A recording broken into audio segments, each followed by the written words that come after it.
شروع اللہ کا نام سے جو بڑا مہربان نہایت رحم والا ہے۔ پھر انہوں نے ان جالوتی فوجوں کو اللہ کے امر سے شکست دی اور داؤد علیہ السلام نے جالوت کو قتل کر دیا، اور اللہ نے ان کو یعنی داؤد علیہ السلام کو حکومت اور حکمت عطا فرمائی اور انہیں جو چاہا سکھایا، اور اگر اللہ ظلم و جور رواں رکھنے والے امن دشمن لوگوں کے ایک گروہ کو تکریم انسانیت اور امن کا تحفظ کرنے والے دوسرے گروہ کے ذریعے نہ ہٹاتا رہتا تو زمین پر انسانی زندگی بعض جاویروں کے مسلسل تسلط اور ظلم کے باعث برباد ہو جاتی، مگر اللہ تمام جہانوں پر بڑا فضل فرمانے والا ہے۔ یہ اللہ کی آیتیں ہیں، ہم انہیں اے حبیب صلی اللہ علیہ وسلم آپ پر سچائی کے ساتھ پڑھتے ہیں، اور بے شک آپ رسولوں میں سے ہیں۔ یہ سب رسول جو ہم نے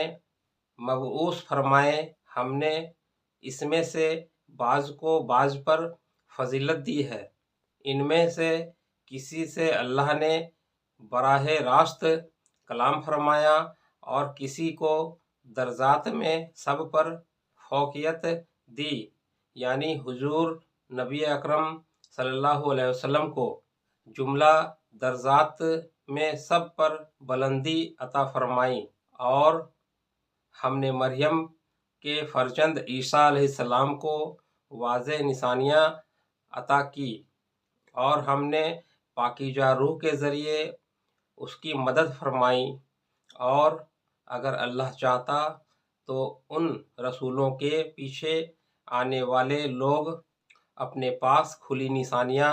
آ جانے کے بعد آپس میں کبھی بھی نہ لڑتے جھگڑتے، مگر انہوں نے اختلاف کیا،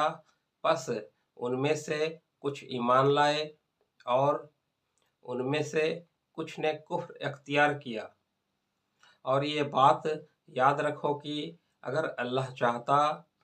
یعنی انہیں ایک ہی بات پر مجبور رکھتا تو وہ کبھی بھی باہم نہ لڑتے، لیکن اللہ جو چاہتا ہے کرتا ہے، یعنی لوگوں کو فیصلہ کرنے کی آزادی عطا فرماتا اور ان کا ذمہ دار ٹھہراتا ہے۔ اے ایمان والو، جو کچھ ہم نے تمہیں عطا کیا ہے اس میں سے اللہ کی راہ میں خرچ کرو، قبل اس کے کہ وہ دن آ جائے جس میں نہ کوئی خرید و فروخت ہوگی،